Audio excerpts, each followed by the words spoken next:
আসসালামু আলাইকুম। আমার চ্যানেল কুকিং বাই মিতা আপনাদের সবাইকে স্বাগতম। তালের শাঁস এমন একটা খাবার যেটা কিনা শুধুমাত্র এই গরমের সময় পাওয়া যায়, আর এটা কিন্তু এই গরমে খেতে ভীষণ ভালো লাগে। আজ তালের শাঁস দিয়ে ভীষণ মজার একটি পুডিংয়ের রেসিপি তৈরি করে দেখাবো, যেটা কিনা খুবই কম উপকরণ দিয়ে তৈরি করে নেওয়া যায়, তবে খেতে যে এত মজার হয় যে যদি একবার আপনারা এই পুডিংটা তৈরি করেন তাহলে বারবার তৈরি করবেন। আর এই পুডিংটা খেতে এত বেশি রিফ্রেশিং হয় যে খাওয়ার সাথে সাথে দেখবেন মন প্রাণ একদম ঠান্ডা হয়ে যাবে।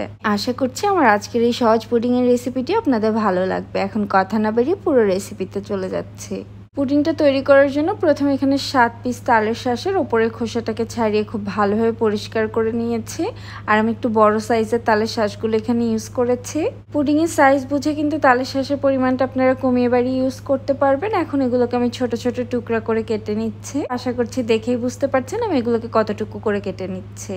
সবগুলো একইভাবে কেটে নেওয়ার পর এখন এটাকে একটা সাইডে রেখে দিচ্ছি। আর যে বাটিতে আমি পুডিংটা সেট করব সেই বাটিতে খুব সামান্য একটু তেল ব্রাশ করে নিয়েছি। আর খুব সামান্য একটু তেল ব্রাশ করে নিলে খুব ইজিলি পুডিংটা মোল্ড আউট হয়ে আসে। কেটে নেওয়া তালের শাঁসগুলোকে এখন আমি বাটিতে নিয়ে নিচ্ছি।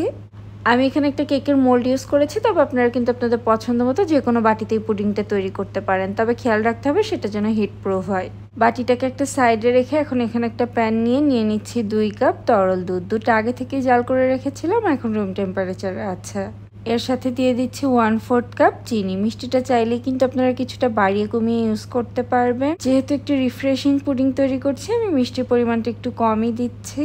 আর দিয়ে দিচ্ছি 1.5 চা চামচ আগার আগার পাউডার। চেষ্টা করবেন ভালো কোনো ব্র্যান্ডের আগার আগার পাউডারটা ইউজ করার জন্য, তা না হলে কিন্তু পুডিংটা ভালোভাবে সেট হবে না। এখন এই সবকিছুকে খুব ভালোভাবে একটু মিশিয়ে নিচ্ছি, তারপর আমি প্যানটাকে চুলায় বসিয়ে দিব। অনেকে আমার ভিডিওতে জিজ্ঞাসা করেন যে আমার পুডিংটা কেন জমছে না বা আগার আগার পাউডারটা কেন ভালোভাবে মিশছে না।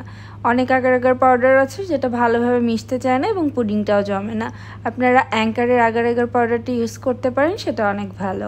এর মাঝে আমি প্যানটাকে চুলায় বসিয়ে দিয়েছি আর চুলার আঁচটাকে মিডিয়ামে রেখে এখন এটাকে মোটামুটি একটু নেড়ে নেড়ে জাল করে নিব। আমি এখন এটাতে বলক আসা পর্যন্ত অপেক্ষা করছি। এটাতে বলক চলে এসেছে। এখন এটাকে খুব বেশি সময় জাল করার প্রয়োজন নেই, 2-3 মিনিটের মতো জাল করে নিলেই চলবে। তালের শাঁসের এই পুডিংটা তৈরি করতে কিন্তু একদমই সময় লাগে না, তবে খেতে যে এত বেশি মজার হয় বাসায় তৈরি না করলে বুঝতেই পারবেন না। আর যখন বাসায় তৈরি করবেন দেখবেন সবাই খেয়ে অনেক বেশি প্রশংসা করছে। 3 মিনিটের মতো জাল করে নেওয়ার পরে এখন এর সাথে দিয়ে দিচ্ছে 1/2 কাপ নারকেলের দুধ। আর এর সাথে 2 টেবিল চামচের মতো গুঁড়া দুধ মিশিয়ে নিয়েছি। এতে পুডিংয়ের টেস্টটাও বেড়ে যাবে আর দুধটাও খুব দ্রুত ঘন হয়ে যাবে। তবে নারকেলের দুধ এবং গুঁড়া দুধ দুটোই অপশনাল, হাতের কাছে না থাকলে না দিলেও চলবে, তবে চেষ্টা করবেন অবশ্য নারকেলের দুধটা দেওয়ার জন্য, এতে এটার টেস্টটা আরও অনেক গুণেই বেড়ে যাবে। নারকেলের দুধ দেওয়ার পরে এটাতে আর একটা বলক দিয়ে আমি চুলা থেকে নামিয়ে নিচ্ছি। এই তো দুধের মিশ্রণটা তৈরি হয়ে গিয়েছে। এখন এটাকে চুলা থেকে নামিয়ে যে পাত্রে আমি পুডিংটা সেট করব বা তালের শাঁসগুলোকে রেখে দিয়েছি সেই বাটিতে এখন এই দুধের মিশ্রণটাকে ঢেলে নিচ্ছি। যেহেতু আগার আগার পাউডার দিয়ে পুডিংটা তৈরি করছি, খুব দ্রুতই চেষ্টা করবেন কাজটা করে নেওয়ার জন্য, তা না হলে কিন্তু এটা প্যানেই জমে যাবে। আর তালের শাঁসগুলো যেন সব উপরে চলে না আসে সেজন্য আমি এই দুধের মিশ্রণটাকে আস্তে আস্তে দিয়ে নিচ্ছি। দেখেই নিশ্চয়ই বুঝতে পারছেন আমি কিভাবে দিচ্ছি। সম্পূর্ণ দুধের মিশ্রণটাকে ঢেলে নেওয়ার পর এখন এটাকে আমি এভাবে কিছুক্ষণ রেখে দিব। যখন এটা কিছুটা ঠান্ডা হয়ে যাবে তখন এটাকে নর্মাল ফ্রিজে রেখে দিব 2 থেকে 3 ঘন্টার জন্য। আপনারা চাইলে কিন্তু সারা রাত্রের জন্য রেখে দিতে পারেন। এই পুডিংটাকে যত ঠান্ডা করে খাবেন এটা খেতে কিন্তু ততই বেশি ভালো লাগবে। 3-4 ঘন্টা পরে আমি পুডিংটাকে ফ্রিজ থেকে বের করে নিয়ে এসেছি। এটা পুরোপুরি সেট হয়ে গিয়েছে। এখন এটাকে মোল্ড আউট করে দেখিয়ে দিচ্ছে। বাটিতে খুব সামান্য একটু তেল ব্রাশ করে নিয়েছি, এজন্য খুব ইজিলি কিন্তু এটা মোল্ড আউট হয়ে এসেছে। আর পুডিংটা দেখেই নিশ্চয়ই বুঝতে পারছেন এটা দেখতেই কতটা রিফ্রেশিং আর সুন্দর লাগছে, তবে খেতে কিন্তু তার থেকেও অনেক বেশি মজার হয়। আমি এখন কেটে আপনাদের একটু দেখিয়ে দিচ্ছি। এই পুডিংয়ের রেসিপিটি কিন্তু অবশ্যই এই গরমে একবার হলেও ট্রাই করবেন। আশা করছি সবার অনেক বেশি ভালো লাগবে।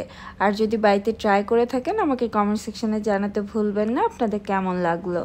আর আমার আজকের রেসিপিটি যদি কোথাও আপনাদের একটুখানিও ভালো লেগে থাকে আমার চ্যানেলটি সাবস্ক্রাইব করে রাখবেন আর পাশে থাকা বেল বাটনটিও অন করে রাখতে পারেন, তাহলে আমি নতুন ভিডিও আপলোড করার সাথে সাথে আপনাদের কাছে নোটিফিকেশন চলে যাবে।